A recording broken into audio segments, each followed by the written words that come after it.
सत्संग जी बड़े प्रेम और सत्कार से कहना जी, धन निरंकार जी। सत्संग जी, आज का बहुत ही गंभीर सवाल है। सभी बच्चों, भक्त प्रेमियों, माता बहने को आज की यह वीडियो दिल्ली आयोजित सत्संग में पूछे गए सवाल का जवाब जीवन बदल देगा, आपकी सोच का नजरिया बदल देगा। तो सत्संग को पूरा सुने। बाबा जी, आज के बच्चे कहते हैं यह हमारी जिंदगी है, तो क्या माता पिता के सपने की कोई कीमत नहीं?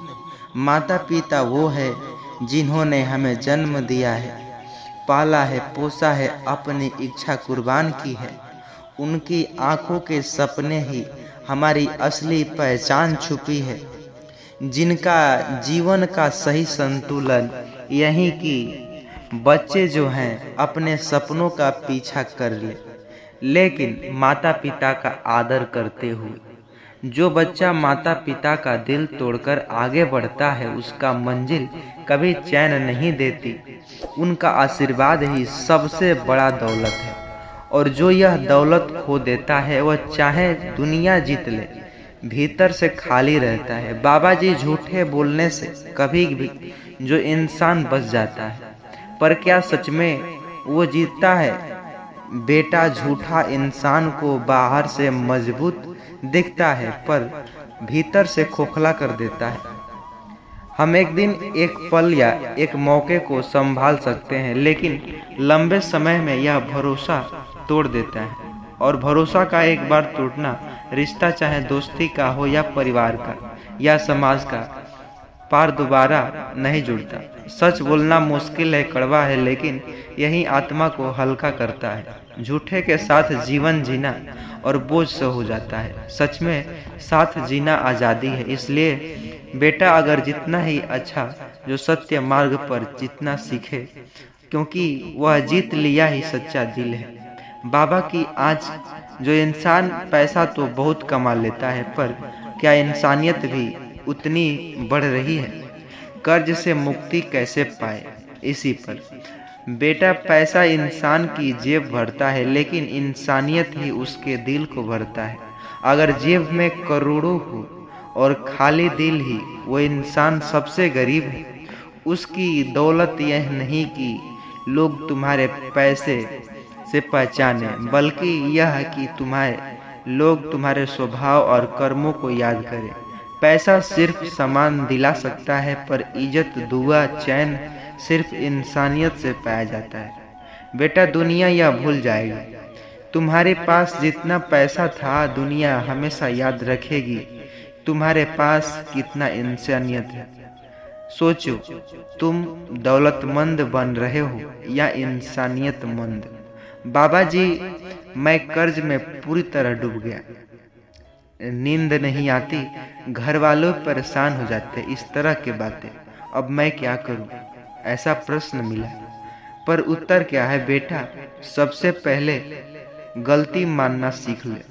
कर्ज लेने से पहले हमें ही कहीं का नहीं चूक होती, या दिखावे के लिए या बिना सोचे समझे खर्चों के लिए। जब यह मान ले तो रास्ता साफ होगा। दूसरा डर भगाना नहीं, कर्ज से बचने का छोटा रास्ता नहीं, पर मेहनत और अनुशासन से धीरे धीरे निकल सकते हैं। कर्ज कम करिए, ज़रूरत और चाहत में फर्क करिए, और हर महीने थोड़ा थोड़ा करके चुका दीजिए, राहत पा लीजिए। तीसरा, मन की बोझ को आज़ाद करिए। जब मन डूब जाता है तो इंसान हार मान लेता है, और यही सबसे बड़ा नुकसान है। अगर बेटा कर्ज तेरा मालिक नहीं है, तू उसकी किस्मत जो कि किस्तों का गुलाम नहीं, मेहनत और विश्वास से तू इस जाल से बाहर निकल जाए। प्रभु पर भरोसा रख, सब धीरे धीरे हल्का हो जाएगा। बाबा जी, अगर इन पूरे संसार को देखा जाए तो क्या सच नहीं है कि हर इंसान अपनेपन, पागलपन में जी रहा है? जी बेटा, सच यही है। कोई पैसा जोड़ने के पागलपन में, कोई शोहरत पाने के पागलपन में, तो कोई रिश्ते को अपनी मुट्ठी में बांधने के पागलपन में। सब भाग रहे हैं, पर मंजिल किसे मिली? इंसान सोचता है वह सब कुछ पा लेगा पर अंदर से खाली रहता है। असली समझ तो तब आती है जब इंसान देख कि यह खेल अस्थाई है। बेटा, संसार पागलपन खाना, लेकिन जो प्रभु के नाम से जुड़ गया वही अकेला समझदार है। बाबा जी लोगों को समझाते, पैसे सब कुछ है तो फिर करोड़पति क्यों बेचैन रहते और गरीब क्यों हंस लेते हैं। बेटा, पैसे पेट भर सकता है, दिल नहीं। करोड़पति सोने के बिस्तर पर भी करवटें बदल सकते हैं और गरीब मिट्टी पर भी चैन के सो सकते हैं। सुख तिजोरी से नहीं संतोष से आती है। इंसान तब समझ ले कि जिंदगी का मालिक पैसा नहीं परमात्मा है, तभी सच्चा सुख मिलेगा। बाबा जी, यह संसार क्या रहा? कोई बच्चे पैदा कर रहा है, कोई बच्चे जो कि पैसा जोड़ रहा है, कोई दौड़ भाग में है, पर आखिर यह सब क्यों? यही तो सबसे बड़ा सवाल है। इंसान पैदा होता है, बड़ा होता है, पढ़ाई करता है, नौकरी करता है, बच्चे पैदा करता है और फिर एक दिन मिट्टी में मिल जाता है। अगर यह जीवन पैदा करने में लगी जाए तो जीवन व्यर्थ है। प्रभु के जो इस संसार में सिर्फ शरीर पालने के लिए नहीं बनाया, आत्मा जगाने के लिए भेजा है। सिर्फ दुनिया का चक्र पूरा करना नहीं, बल्कि प्रभु से मिलन करना। बाबा जी, इंसान कहता है मेरे बच्चे, बीबी, मेरा घर, पर क्या सच में यह सब हमेशा उसका होता है? बेटा, यही तो माया का सबसे बड़ा खेल है। जो चीज आज तू मेरी कह रहा है, कल तेरे साथ में छिन जाएगी। बच्चा खड़ा होगा तो अपने रास्ते चलेगा, बीबी का रास्ता, फिर शरीर तक, घर से भी एक दिन किसी और को हो जाओगे। इंसान सोचता है सब कुछ उसका है, पर असल में यह सब उधार है। जब प्रभु चाहेंगे यह सब छोड़कर जाना पड़ेगा। यह समझ ले कि असली मेरा सिर्फ आत्मा और उसका मालिक प्रभु का है। बच्चों, अगर सवाल पसंद आता है तो इस माया की लीला को सभी के साथ, इस वीडियो को मित्रों के साथ व्हाट्सएप के जरिए शेयर जरूर करिएगा, ताकि असली कर्ज से मुक्ति का दिलासा उन्हें भी हो सके। सत्संग जी, और चैनल पर नए हैं, अभी तक सब्सक्राइब नहीं किए तो आपसे बड़ा मूर्ख कोई नहीं। अगर आपके भी सवाल है तो कमेंट में ज़रूर बताइएगा। चैनल पर नए होंगे सब्सक्राइब अवश्य करिएगा और सत्संग जी वीडियो को लाइक अवश्य करिएगा। सत्संग जी प्रेम और सत्कार से कहना जी, धन्य निरंकार जी। सत्संग जी कहते हैं ना कि लक्ष्मी, अगर आपके भी घर में छोटी छोटी कन्याओं जो देवी का स्वरूप मानते हैं, लक्ष्मी, काली, माँ सरस्वती का रूप मानते हैं, आपके घर में भी होंगी कन्याएं। यह है कि देवी का साक्षात रूप।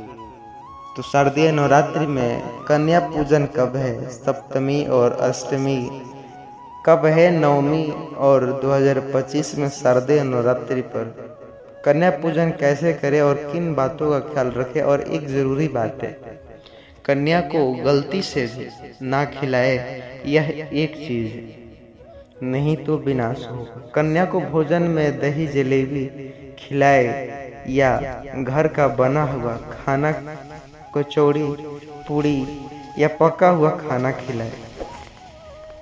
ऐसे में तो खाना खिलाने के लिए हमारे पास बहुत से जो मेन्यू होंगे। घर का बना बनाया पूड़ी, कचौड़ी या पका हुआ खाना कन्याओं को कौन सी थाली में देने चाहिए, बर्तन में या पतल में? अक्सर कन्याओं को उपहार में क्या देने चाहिए और क्या नहीं। और यह भी जान लीजिए कि नवरात्रि में कलश के ऊपर जो नारियल होता है उसे तोड़कर कन्या को दे या गंगा में विसर्जित करे। जानिए सब कुछ इस वीडियो में, चाहे आप कुछ भी हो जाए। इस वीडियो को पूरा अवश्य सुनिएगा। कन्याओं को ऐसा खाना तो गलती से भी मत खिलाना, पूरे परिवार में कलह और विवादी छिड़ जाएगा। ऐसे में तो व्रत भी टूटना संभव हो जाएगा। 9 दिन की सारी मेहनत बेकार हो जाएगी। आपका व्यर्थ जो फल है, जो व्यर्थ चला जाएगा। साथ ही जानिए कि इस उम्र की कन्याओं को देवी का स्वरूप माना जाता है। आज का वीडियो बहुत ही सुंदर और जानकारी होने वाली है आपको लिए। तो वीडियो को लास्ट तक ज़रूर बने रहिएगा और इस वीडियो को लाइक, प्यारा सा कमेंट अवश्य करिएगा। नवरात्रि के 9 देवी अर्थात 9 कन्याओं को समर्पित कन्या पूजन करने से हमारे समस्त पाप, कष्ट, पीड़ा, पितृदोष, राहु दोष, मंगल सब दूर हो जाते हैं, शास्त्रों में लिखा गया है। आपको बता दें कि इस माता रानी हाथी पर सवार आकर पृथ्वी लोक पर पहुंच चुकी है और हर घर में भ्रमण कर रही है और भक्त को अपने कष्टों दूर करवाने के लिए जब माता रानी हाथी पर सवार होकर आती है तब धरती पर फूल खिलते हैं और फसल अच्छी होती है तथा हरियाली की उत्पत्ति होती है। जीवन शुद्ध गंगाजल की तरह पवित्र हो जाता है। इस समय के नवरात्रि बहुत ही खूबसूरत, दुर्लभ और अत्यंत मंगलकारी माने जा रहे हैं। इस बार शारदीय नवरात्रि 22 सितंबर दिन सोमवार को शुरू होकर इसका समापन 1 अक्टूबर दिन बुधवार को होगा। ऐसे में 2 अक्टूबर दिन गुरुवार को दुर्गा विसर्जन भी होगा। शारदीय नवरात्रि की अष्टमी और नवमी तिथि पर कन्या पूजन का विशेष जो विधान है। इस बार महाअष्टमी तिथि 30 सितंबर दिन मंगलवार को पड़ रही है, यानी कि 30 सितंबर के दिन मंगलवार इस समय पर कन्या पूजन अवश्य ही करें। और आप नवमी पर कन्या पूजन करना चाहते हैं तो नवमी 1 अक्टूबर बुधवार को है।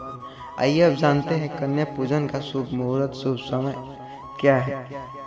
करने से अलौकिक धन की प्राप्ति भी होती है, फल, बुद्धि, विद्या प्राप्ति होती है। माता का आशीर्वाद विशेषकर भक्तजनों के लिए प्राप्त है। कन्या पूजन का मुहूर्त 1 अक्टूबर नवमी पर अक्टूबर को कई शुभ मुहूर्त भी कन्या पूजन के लिए बन रहे होते हैं, जिसमें शुभ मुहूर्त 4 बजे से लेकर के 4:40 से लेकर के 5:29 तक, अभिजीत मुहूर्त 11:43 से लेकर के 12:30 तक, विजय मुहूर्त और 2 बजे से लेकर के 2:39 तक। इसके अलावा गोथुल मुहूर्त 5:55 से 6:19 तक। शुभ मुहूर्त आप कन्या पूजन कर सकते हैं। 22 सितंबर से शुरू हुई शारदीय नवरात्रि 2 अक्टूबर को समाप्त होने वाली है। शास्त्रों में 9 दिनों के जो नवरात्रि को बहुत ही शुभ और मंगलकारी माना जाता है। 10 दिनों के नवरात्रि शारदीय नवरात्रि को ही माना जाता है। इसमें 10वें दिन दुर्गा विसर्जन किया जाता है। जो लोगों को विसर्जन करते तो बहुत अच्छा लगता है। 10वें दिन भी विसर्जन जो डीजे के साथ करते हैं अवश्य करना चाहिए। जो लोग दुर्गा विसर्जन नहीं करते, माता की स्थापना नहीं करते, उन्हें 9 दिन कन्या पूजन करना चाहिए। 9 दिन ही व्रत का पालन करना चाहिए और 10वें दिन कन्या पूजन कर लेने चाहिए। जिन्होंने विसर्जन के लिए माता की स्थापना और शास्त्रों के अनुसार नवरात्रि के दिनों में माता रानी का पूजन करना चाहिए। लेकिन क्या आप जानते हैं, हम तो निरंकारी सत्संग है, क्या हम भी करें? तो आइए इस प्रश्न का उत्तर आपको वीडियो को लास्ट में मिलेगा। माँ सरस्वती जो लक्ष्मी आपके पूरे परिवार को, व्रतधारी को अभय बदलने जो वरदान प्राप्त की थी, श्रीधर की तरह सच्चे हृदय कोमल वाले व्यक्ति के सभी कष्टों का निवारण भी शीघ्र करती। माता रानी शेरावाली की पूजा करने से उपासना में विनम्रता का विकास होता, सभी कष्ट, दरिद्रता, दुख, कष्ट सब नष्ट हो जाता। नवरात्रि में माता रानी का व्रत और पूजन किया जाता, लेकिन नवरात्रि के दौरान सबसे ज़्यादा महत्व है कन्या पूजन का। कन्या रानी का, कन्या हर घर में होती है। कन्या देवी है, कन्या माँ है। कन्या संसार को चलने वाली प्रकृति की सबसे बड़ी अनमोल रत्न है। वह देवियाँ जिसमें वास होता है, खासकर माता काली, माँ सरस्वती, माता लक्ष्मी का स्थान निवास होता है। इन्हें सताना नहीं चाहिए, इनकी सच्चे प्रेम भाव से पूजा आराधना जरूर करना चाहिए। ऐसे में तो इनकी सेवा करना परम कल्याण भाव। इनको खुश रखना चाहिए, इसलिए शास्त्रों के अनुसार कन्या पूजन का विधि विधान माना जाता है। व्रत और उपासना से माता रानी इतना प्रसन्न नहीं होती जितना कि कन्या पूजन से होती है। नवरात्रि में छोटी छोटी कन्याओं को माता रानी का स्वरूप माना जाता है। कन्याओं को भोग लगाया जाता है, उन्हें प्रसन्न किया जाता है और बदले में आशीर्वाद मांगा जाता है। कन्याओं को प्रसन्न करने के लिए गिफ्ट आदि के तौर पर दिए जाते हैं वगैरह। माना जाता है अगर कन्या को कोई भी भेंट दी जाए और वह उसे खुशी स्वीकार कर ले तो इसका मतलब माता रानी अर्थात माता वैष्णो आपकी भेंट स्वीकार कर ली है। तो आशा करते हैं आप समझ गए होंगे। चैनल पर नए होंगे सब्सक्राइब करिएगा, वीडियो को लाइक प्यारा सा कमेंट अवश्य करिएगा, वीडियो को मित्रों के साथ व्हाट्सएप के जरिए शेयर जरूर करिएगा ताकि हर कोई समझ सके। साथ संग जी, नवरात्रि कन्या पूजन, हर कोई अपने घर में जो नवरात्रि व्रत रखा होता है, इस तरह के व्रत में कन्या पूजन नवरात्रि में करते हैं।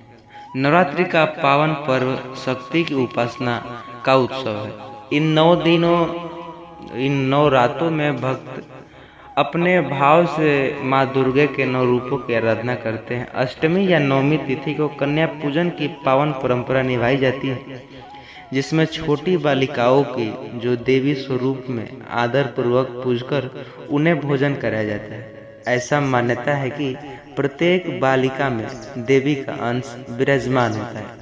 श्रद्धालु 9 कन्याओं को देवी दुर्गे के रूप में पूजते हैं। उनके चरण पखारकर माथे पर तिलक लगाया जाता है और हलवा पूड़ी व काले चने का प्रसाद अर्पित करके सम्मान किया जाता है। यह अनूठी परंपरा करुणा, ममता और श्रद्धा का प्रतीक है, जो भक्त के हृदय में देवी के प्रति अटूट विश्वास को दर्शाता है। आज मैं आपको कन्या पूजन से संबंधित माँ वैष्णो देवी की महान कथा जो सुनाने जा रहा हूँ। कहते हैं इस कथा को सुनने मात्र से ही मनुष्य के सभी दुख नष्ट हो जाते हैं। उनके घर में कभी धन्य धान्य की कमी नहीं रहती और दरिद्रता का नाश होता है।